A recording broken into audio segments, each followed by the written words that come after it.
Este es el primer capítulo de muchos que esperamos que tengamos posteriormente del podcast No Más Hijos Rehenes Chihuahua. El agradecimiento primero a ustedes que nos hacen el favor de vernos y de seguir lo que es nuestra causa, lo cual vamos a platicar un poquito ahorita brevemente antes de entrar al tema en concreto. El agradecimiento a nuestro compañero David Gamboa, ahora sí que el dueño de los bats, los guantes y las pelotas, y sobre todo estas últimas que son necesarias para enfrentar este tipo de temas en sociedad y en medios de comunicación. Muchas gracias, David, por la apertura, por el espacio.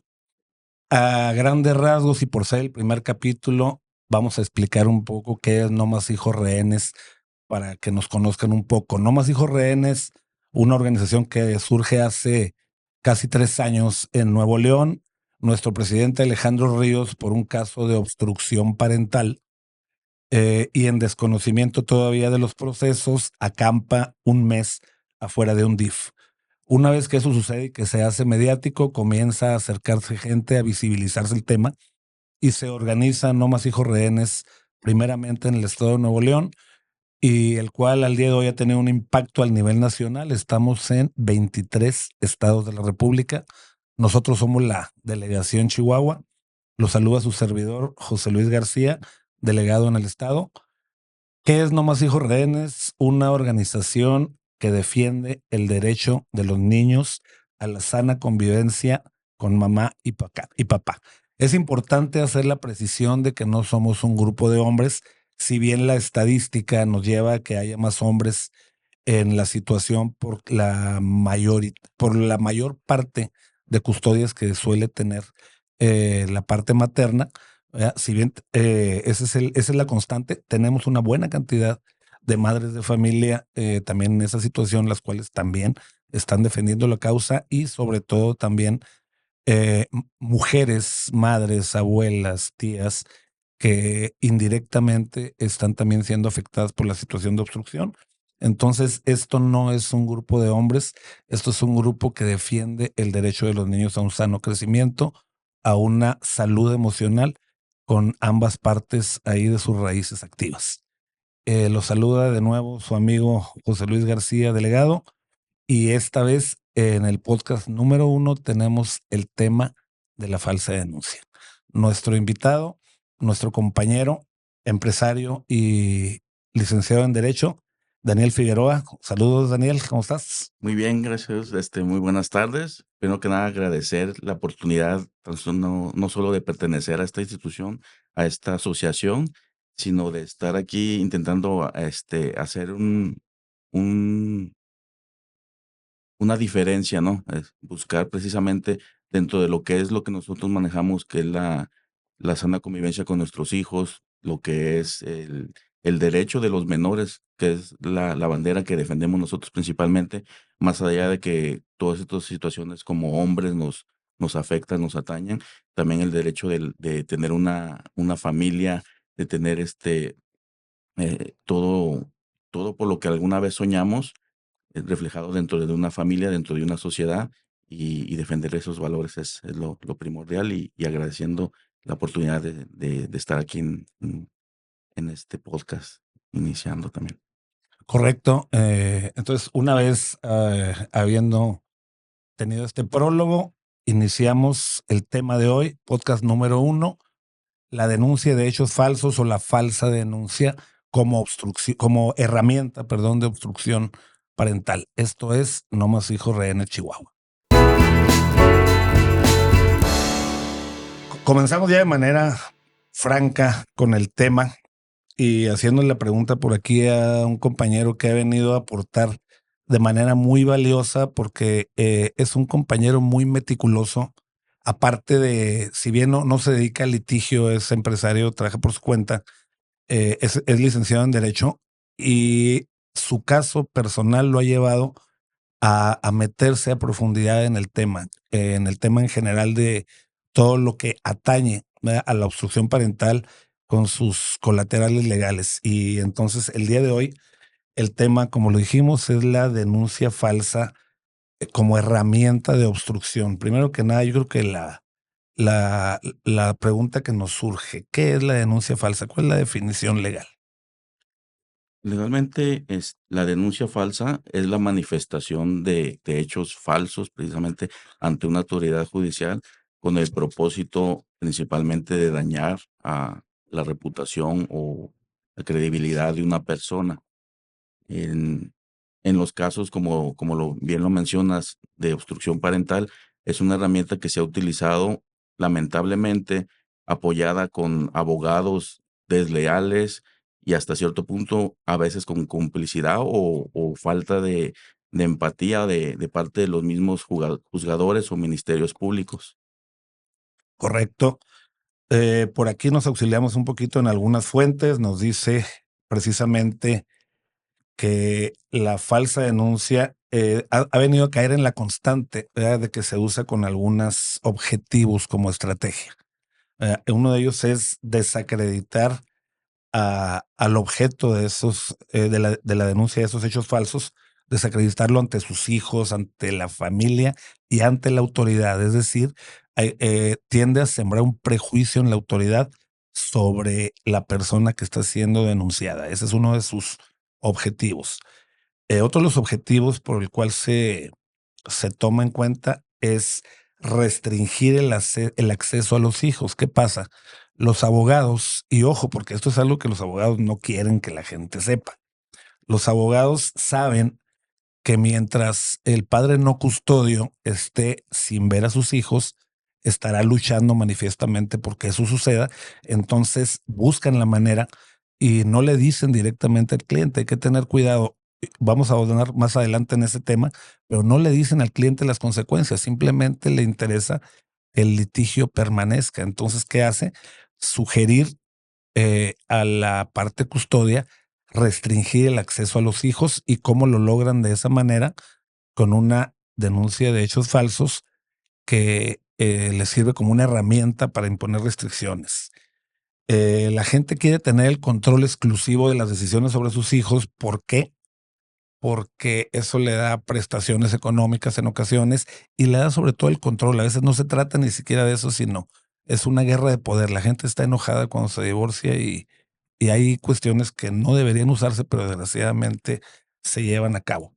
Entonces, hay un antecedente que desafortunadamente ocurre en nuestra ciudad hace algunas décadas que marca una pauta en los criterios legales que se han establecido para las denuncias por violencia de género, que esa es una de las maneras que de mayor manera se aplican en, en la denuncia de hechos falsos. Y es el hecho del campo algodonero. Cuéntanos un poco, Daniel, de qué antecedentes surgen a partir de ese desafortunado evento. Sí, exactamente. De todos es bien sabido, es un estigma que la ciudad ha cargado desde tiempos remotos, ¿verdad? El caso del campo algodonero, un caso del que no se hizo, no se le dio la atención en su momento, llegó a la Comisión Interamericana de Derechos Humanos, se hicieron recomendaciones al gobierno mexicano para que tomara cartas en el asunto, para que resolvieran este asunto en sí. No se obtuvo respuesta del gobierno mexicano y en un momento esto pasó a ser una denuncia ya de hechos ante la Corte Interamericana de Derechos Humanos. La misma emitió una sentencia a México condenándolo por estos hechos y haciéndolo responsable por no haber protegido a estas jovencitas, ¿no? A raíz de todo esto, la Corte establece un marco jurídico con el fin de hacer frente a la violencia de género desde una perspectiva preventiva y punitiva, lo que nos lleva a actualmente ver qué es lo que está pasando. Nos, nos quedamos en la parte punitiva y la parte que nos queda faltando, dice uno, es, bueno, ¿dónde está la parte preventiva, no? Hay estadísticas de donde la tasa de feminicidios ha aumentado, hay estadísticas sobre la violencia familiar, que es un fenómeno que sigue en aumento también, a pesar de existir todos estos mecanismos. Y ahí es donde le preguntaríamos nosotros a las autoridades qué es lo que están haciendo para que esto baje, porque lo único que se está logrando con estas leyes que van en contra de los hombres únicamente es que sí, aumentan las denuncias por violencia familiar, pero ¿cuántas denuncias son verdaderamente reales, cuántas son falsas y cuántas se están utilizando en los procesos familiares también para obstruir el vínculo entre padres e hijos.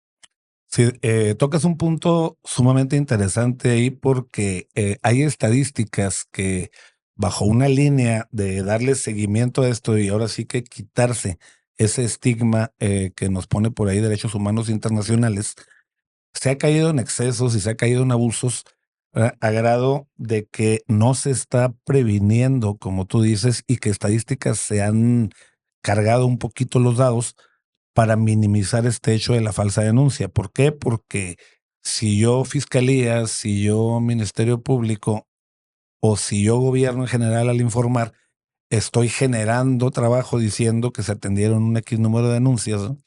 Cuando se confrontó a esas fiscalías con la cuestión de la alta cantidad de denuncias falsas, por ahí surgió una estadística de que solo el 0 punto no sé qué por ciento de esas denuncias eran falsas, pero hay algo que no estamos aclarando.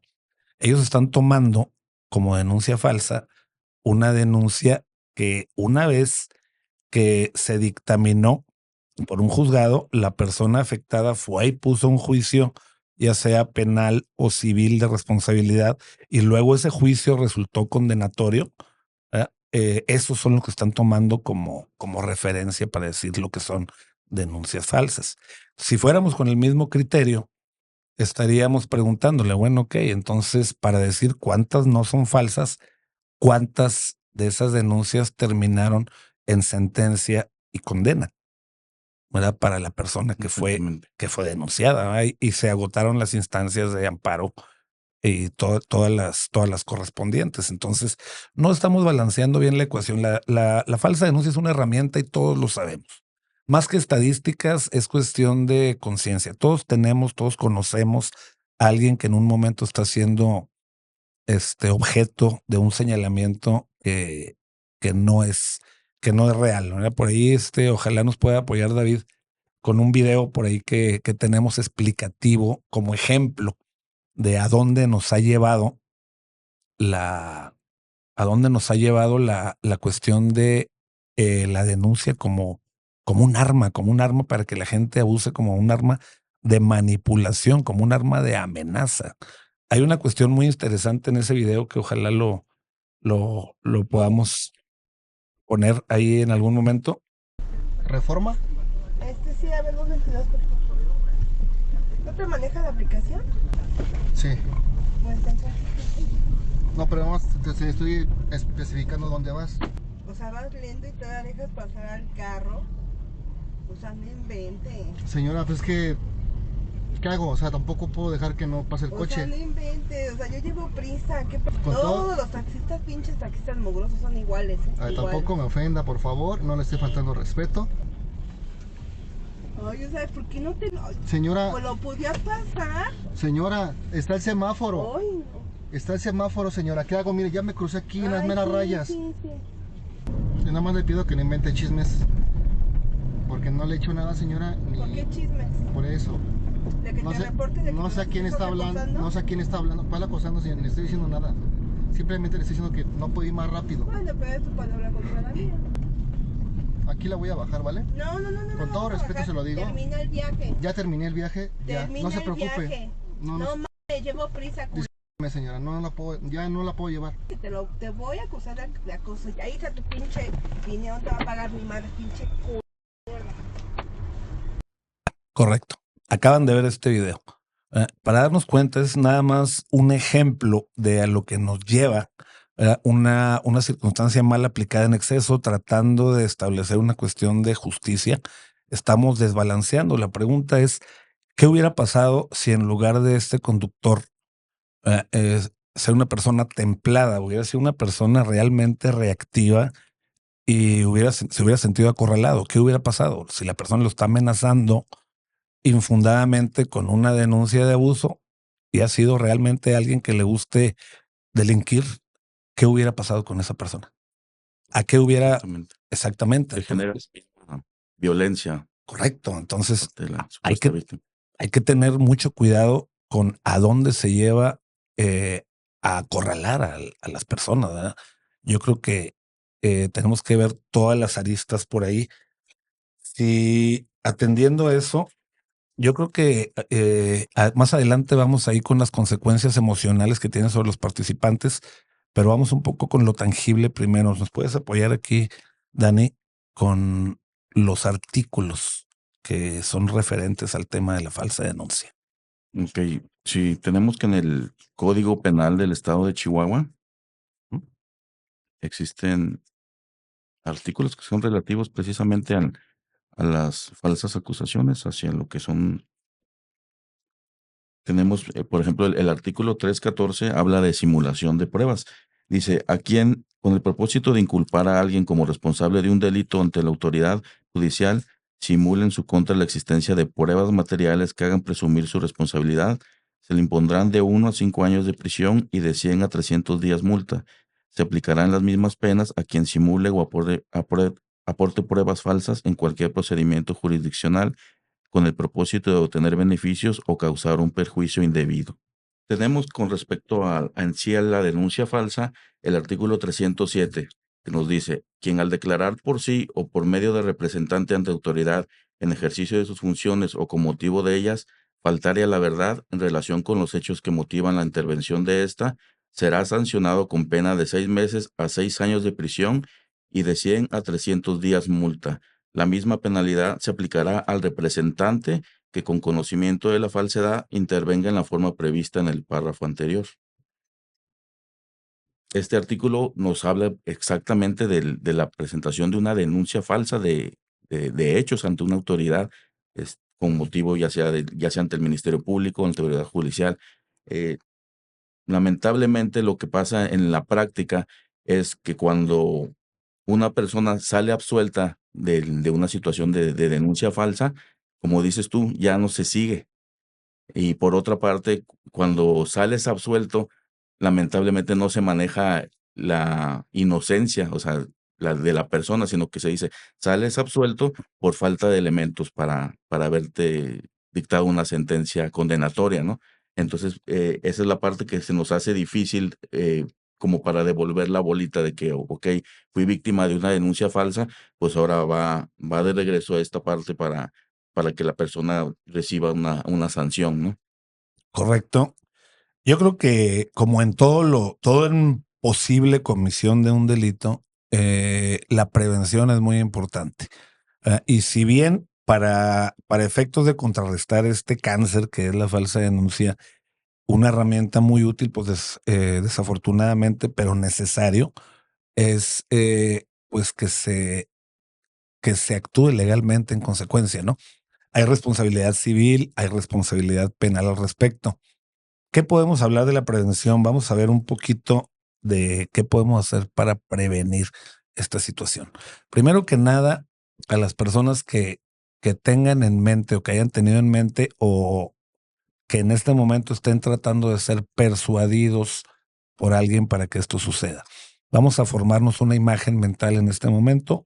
Vamos a formarnos la imagen mental de nuestros hijos, de nuestros niños, ¿verdad? Que conociendo ellos que hay un hecho que no sucedió como fuimos a decirlo ante una autoridad, sean instruidos a mentir, que desde ahí partimos. Imagínense, estamos indicándole a nuestros hijos que debemos estar educando que mientan.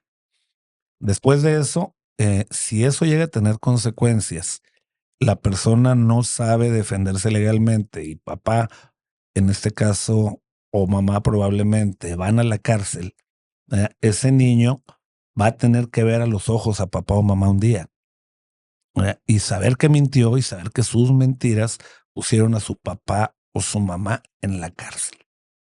¿Qué creen que está pasando por la mente de ese niño? ¿A qué creen que lo estamos sometiendo? Vamos a ponerle mucho énfasis a esto.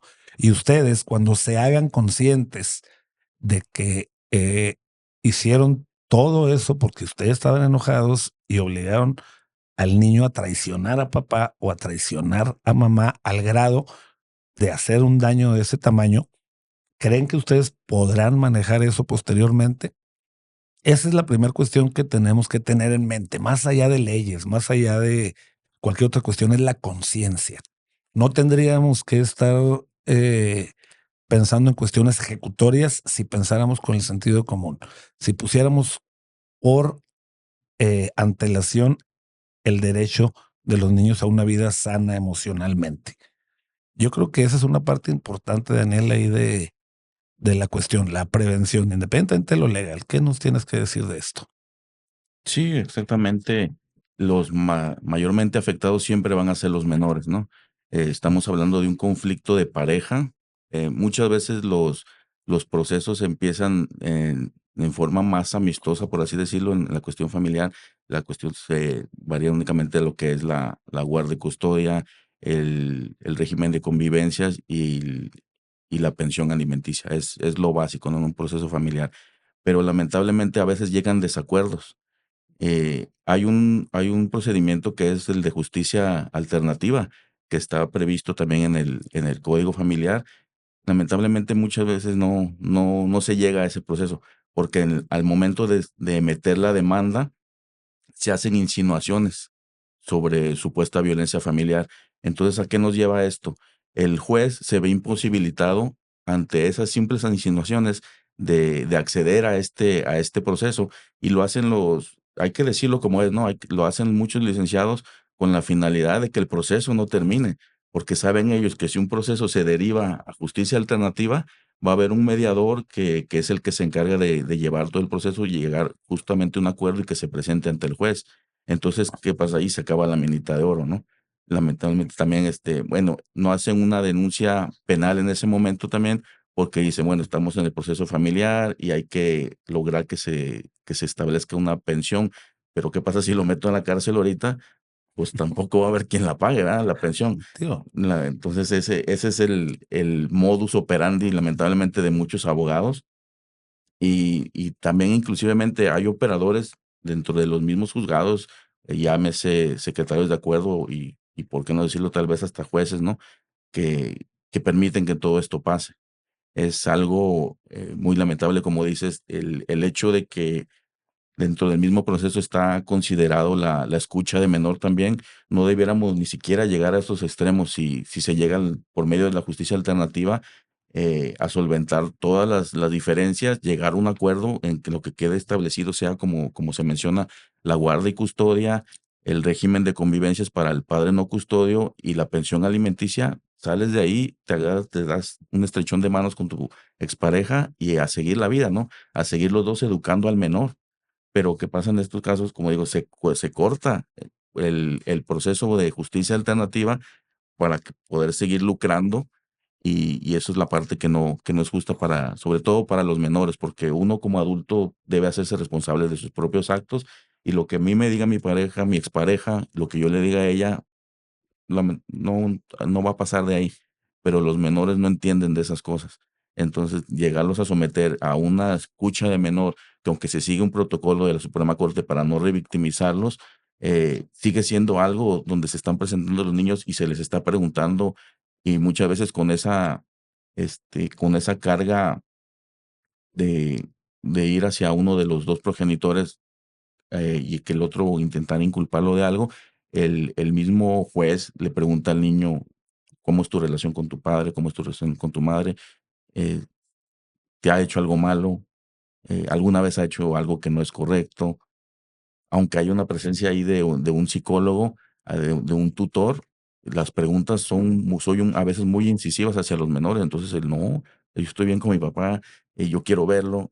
Y al final de cuentas, se toma ese video, y si no resulta en algo, normalmente en la práctica, si no resulta en algo que perjudique al padre no custodio, simplemente queda ahí y ya no se le da ningún valor. Entonces digo, o sea, qué necesidad de someter a los niños a este tipo de escrutinios ante el juez, ¿no? sí, así es. Muy interesante tu postura, Daniel, porque estás visibilizando una cuestión que es importante que el público que nos ve identifique plenamente el negocio de la falsa denuncia. Esto es un negocio, Sí, ¿verdad? ¿Por qué? Porque la gente que lo promueve está obteniendo beneficios económicos de eso. Si surge una falsa denuncia, una denuncia de hechos falsos, hay abogados que van a tener seguimiento, van a recibir alguna cuestión económica, te van a mandar a terapias que esas son innecesarias e irrelevantes porque te están mandando a terapia por algo que no sucedió, ¿verdad? Entonces, yo he visto casos extremos de más de 100 terapias de X cantidad monetaria que equivale a pequeñas fortunas, que pudieran ser aprovechadas en el bienestar, en la educación de sus hijos, en vivienda, en cuestiones de primera necesidad, ¿no? Entonces, nuestra herramienta aquí en la delegación Chihuahua siempre ha sido la concientización. Nos ha funcionado tanto con el público como con autoridades y por supuesto con nuestros agremiados.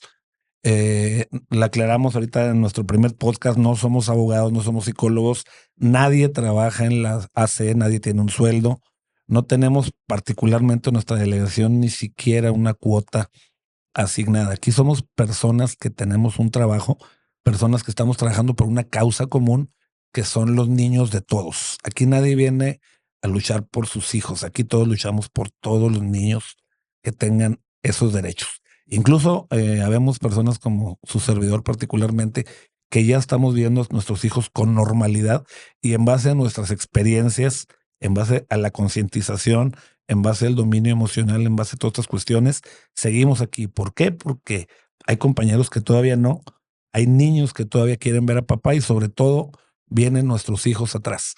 Y queremos que ya no estén enfrentando estas injusticias, estas irregularidades. Y un mensaje para las personas otra vez que tienen en mente denunciar a alguien falsamente.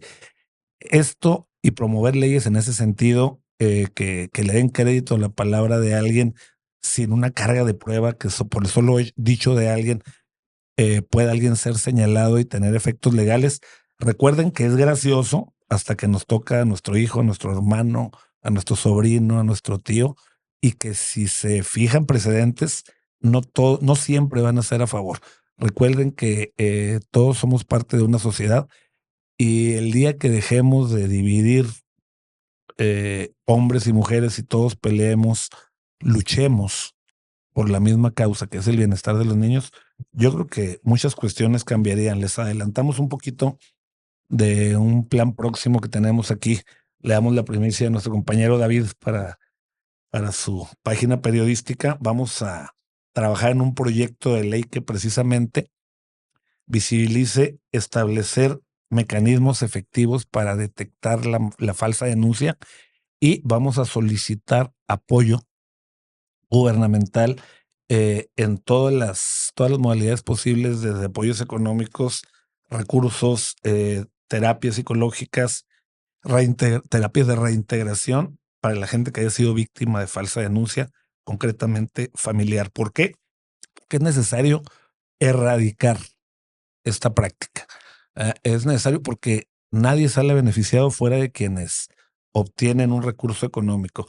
Te platico algo, Daniel, que en una de nuestras delegaciones a nivel nacional ya hubo un caso también de que se retiró una licencia a un litigante, a un abogado, precisamente por haber entrado en esa dinámica de la falsa denuncia. Por ahí platicando alguna vez con alguien nos decía, los abogados se la quitan fácil porque dicen que la verdad es del cliente. Correcto, es un excelente recurso para deslindarse, pero ¿qué tal si ese cliente, que es el que dice la verdad, al verse acorralado, al verse en un problema legal, ya sea penal o civil, por esa falsa denuncia, pues dice, no, la verdad, dice esa verdad que usted dice que la verdad es del cliente, dice, no, pues que mi abogado fue el que me instó a hacer esto y me aconsejó, y luego llegan sus niños y lo corroboran y luego tienen testigos de eso. ¿Qué va a pasar con ese abogado? Lo que pasó en una de nuestras delegaciones, que ahora va a tener que buscar empleo de otra índole porque tiene prohibido litigar en su estado, ¿verdad? Entonces, eh, queremos dar ese mensaje de que no estamos en indefensión, sino que estamos visibilizando un problema y no es nuestro objetivo pelear por eso. ¿Qué nos dices de esto, Daniel? Exactamente, como dices, eh, hay que asumir la responsabilidad como personas. La persona que realiza la denuncia falsa en sí es la cara de la denuncia, ¿verdad? Pero tras de todos ellos hay siempre un aparato que puede ser desde familiares, amigos, el mismo abogado que son los que instigan a presentar este tipo de denuncias. Mira que te van a quitar a los hijos, que si no haces esto, tu hijo se va a ir con él.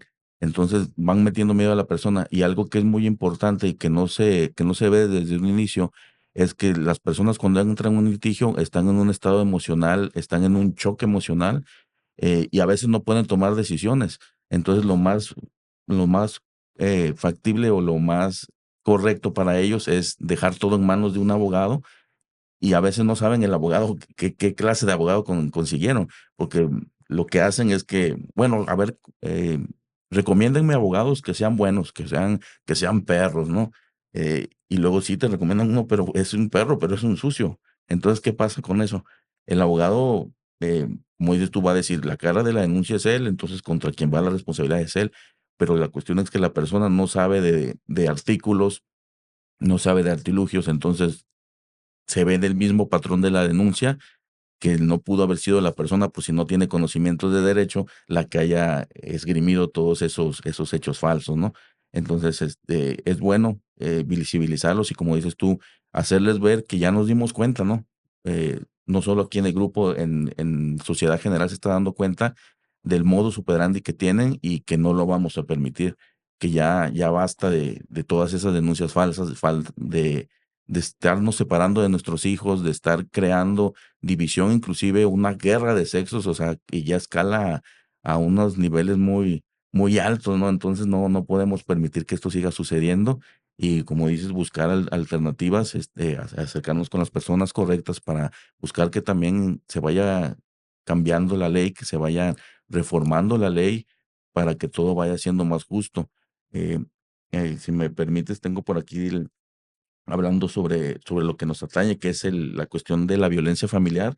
El artículo 193 del Código Penal nos remite que a quien ejerza algún acto abusivo de poder o omisión intencional dirigido a dominar, controlar o agredir de manera física, psicológica, patrimonial, económica o sexual dentro o fuera del domicilio familiar sobre alguna persona a la que esté o haya estado unida por un vínculo matrimonial de parentesco, consanguinidad, afinidad o civil, tutela o curatela, concubinato, o bien que haya tenido o tenga alguna relación afectiva o sentimental de hecho, se le impondrá de 1 a 5 años de prisión, y en su caso prohibición de acudir o residir en el lugar determinado o tratamiento psicológico, independientemente de las sanciones que correspondan con cualquier otro delito.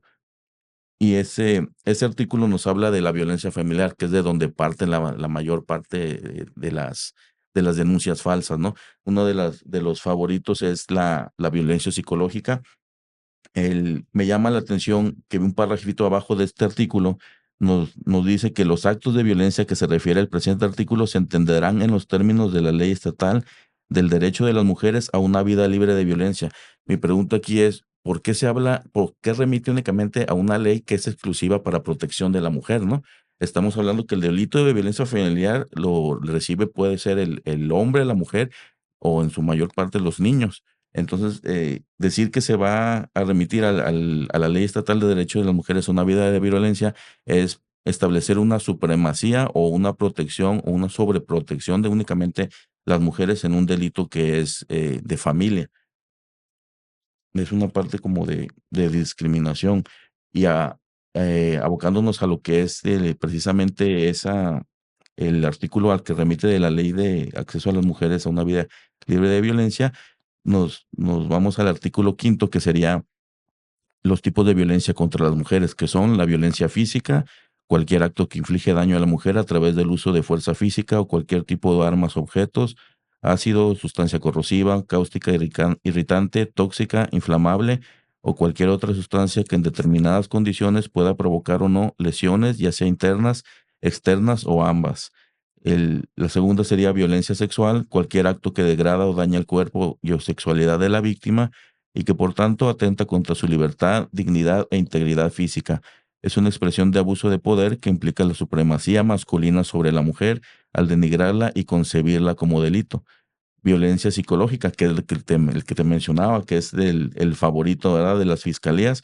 Cualquier acto u omisión que daña la estabilidad emocional, menoscaba la autoestima o altera la salud mental de la mujer que recibe el maltrato, consistente, entre otros, en descuido reiterado, insultos, humillaciones, devaluación de su autoestima, marginación, rechazo, restricción a la autodeterminación y celotipia. La violencia patrimonial, que es el cuarto, cualquier acto u omisión del agresor que afecta la supervivencia de la víctima, se manifiesta en la transformación, sustracción, destrucción, limitación, retención o distracción de objetos, documentos personales, bienes y valores, derechos patrimoniales o recursos económicos destinados a satisfacer, sus necesidades, incluyendo aquellos que atentan en contra del cumplimiento de la obligación alimentaria, conforme a lo establecido en la Ley del Registro Estatal de Personas Deudoras Alimentarias Morosas de Chihuahua, y puede abarcar los daños a los bienes comunes o propios de la víctima. Aquí era la importancia que veíamos en días anteriores acerca del dictamen que se discutió en el Congreso local, donde no se aprobó incluir en este artículo precisamente la violencia vicaria. Las defensoras de este concepto de la violencia vicaria decían que no afectaba, que era únicamente un reconocimiento de la violencia que reciben las mujeres. Sin embargo, iba a pasar a ser parte de este catálogo, porque tenemos que, si bien en el Código Penal no iba a estar tipificado la violencia vicaria como tal, iba a estar por remisión a este artículo como una agravante o una modalidad del delito de violencia familiar, ¿no?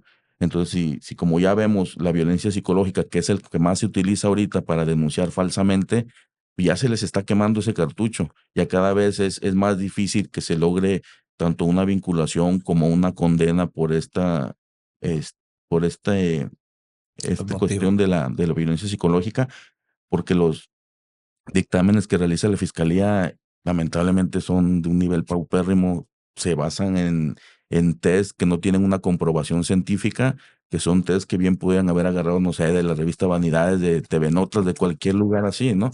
Entonces, dices tú, cuando tú como hombre te estás defendiendo, estás ejerciendo tu derecho a defenderte por medio de tus abogados, lo primero que haces es solicitar que esas periciales y las pruebas que fueron parte de esas periciales se presenten ante el juez para que se puedan debatir, y lógicamente nunca te las van a dar. Dicen no, y sus pretextos normalmente vienen siendo que se revictimiza, que se dan esos resultados, se revictimiza ahora sí que válgame la redundancia, a la víctima. Entonces no, nunca te van a dar acceso a eso, y esa es la parte que ocultan, porque precisamente saben que no están bien realizados o no tienen un sustento científico ni jurídico. Correcto. Hacemos un pequeño paréntesis porque lo que nos comentas nos trae a un comentario, válgame la redundancia, también del abogado Héctor Molinar por aquí, que nos ha acompañado en algún podcast de nuestro amigo David Gamboa, donde para que la gente, ojo con esto, que una ley sea aplicable en el papel para mujeres no exime de que un hombre, si está siendo víctima de lo que esa ley especifica, no pueda hacer uso de ella para llevarla ante un juez. Sí, de hecho, otra cuestión que hace tiempo comenzamos de manera activa en la organización es precisamente hablando del copy-paste desde lo particular, desde los litigantes. Empezamos a hacer una base de datos y una base de coincidencias entre los compañeros y sus sondeos de quienes han tenido como abogados de sus contrapartes a los mismos, y a hacer ahí comparativas de sus demandas, y pues ¿qué nos encontramos? ¿Verdad? Tremendas duplicidades, o sea, aparte de antiéticos flojos, los señores, ¿verdad? Que prácticamente la misma sarta de mentiras eh, ya elaborada, ya estructurada, ya la misma fundamentación, y todo en dos casos completamente independientes que ni siquiera se conocían, ¿verdad? Entonces, eso tiene que exhibir. Yo creo que nuestras autoridades son inteligentes, ¿verdad? A veces, como comentábamos en un podcast pasado, la saturación, ¿verdad? Los obliga a situaciones para tratar de agilizar, perdón, pero que terminan siendo contraproducentes porque nos está dando más trabajo el no desechar de origen cuestiones que a todas luces deberían ser desechables. Si nos damos cuenta que alguien viene con un copy-paste de algo que no es comprobable fácilmente, para empezar, un punto muy interesante de tu intervención, David, el corto plazo. ¿Verdad? Yo como juez, yo entiendo, la juez Patricia Martínez, un saludo, nos hizo conscientes de eso. Si yo como juez, la única información que tengo es que viene alguien y me dice, oye, pues esta persona es violentador, yo tengo que proteger al niño.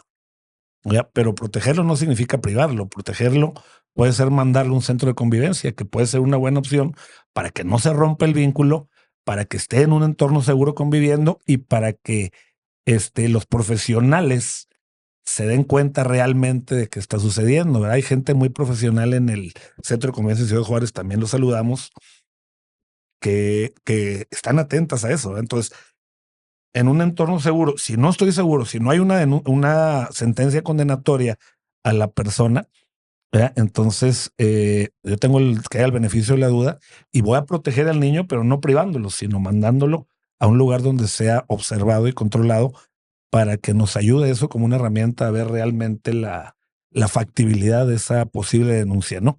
Yo creo que ya para irnos encaminando al cierre de este primer capítulo, que nos emociona bastante porque es el primero de muchos que vienen donde vamos a tocar estos temas. Este tema de la denuncia da para mucho. Próximamente nos van a acompañar otros compañeros, válgame la redundancia, que han tenido casos dignos de un guión de Hollywood, que han tenido tremendos casos al respecto, y concientizar y decirle a toda la gente que en este momento está teniendo un juicio familiar, estás a tiempo de no perjudicar a tus hijos, estás a tiempo de no tocar sus emociones de mala manera para el resto de su vida, estás a tiempo de ahorrarte mucho dinero y de ahorrarte estrés y de ahorrarte muchas cuestiones si te sientas a negociar con tu pareja.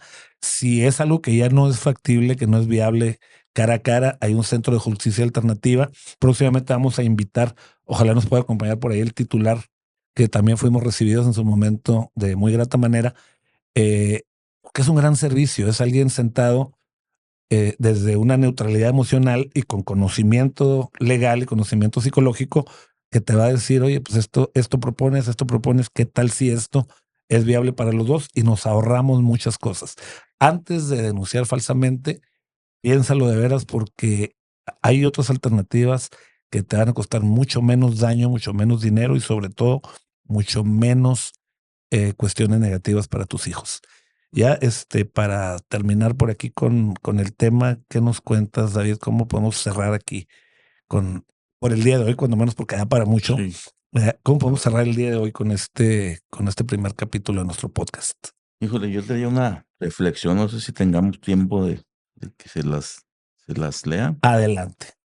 Es algo que estuve viendo, como dices tú, algo que yo llamo el multiverso de la denuncia falsa, ¿verdad? Es exactamente lo que nos está pasando, como dices, como compañeros, cuando compartimos todas estas impresiones de vida, de nuestros procesos, te vas dando cuenta, caray, a mí me pasó a mí también, yo ya pasé por ahí, yo ya estoy por pasar, o sea, en diferentes etapas, en diferentes momentos, pero todo nos ha tocado. Y ahí hice una reflexión, me gustaría leérselas, este, que dice así: hoy te levantaste temprano, por fin, después de meses sin poder conciliar el sueño, lograste hilar al menos 4 o 5 horas de descanso. Sabes que todo va bien, pronto el juez te concederá volver a ver a tus pequeños. Nada puede salir mal. De repente recibes una llamada, o si vives cerca de fiscalía, toca a tu puerta un elemento uniformado para hacer de tu conocimiento unas órdenes de protección. Te citan para que firmes, te tomen huellas y te entrevisten. Si eres un poco curioso y preguntas a qué se debe la invitación a conocer sus instalaciones, te dicen que por seguridad no te pueden proporcionar datos y que el Ministerio Público te citará de ser necesario. Obviamente, acudes a la presencia del Ministerio Público inmediatamente a preguntar sobre tu asunto, quien antes de decirte buenos días o buenas tardes te recibe con le aconsejo que tome la suspensión para que esto acabe rápido. Si usted no le mueve, esto se queda aquí congelado hasta que prescriba, quien denunció ya ni ha venido.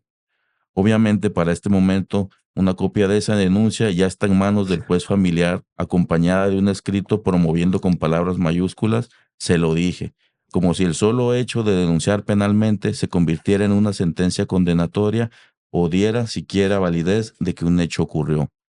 Obviamente, solicitas que no se tome en cuenta al tratarse solo de una denuncia de hechos que aún no ha sido juzgada ni corroborada, pero desechando todos los antecedentes a tu favor y los en contra del obstructor, el juez jala de la cadena limpiándose ahora con el oficio que otorgaba tus convivencias y se lava las manos con tus lágrimas de impotencia. Y después de todo esto me dirás, ¿por qué no se habla de los niños? ¿O qué ahora resulta que todo el progenitor obstruido es la víctima de todo esto? Entonces yo les diría, ¿acaso has escuchado que yo haya tenido voz y voto en este proceso? ¿Qué te haría pensar que los menores sí lo han tenido? Así es como se crean vicarios con el sello de garantía de un sistema que dijo protegerlos, escondiéndolos en la boca de un lobo.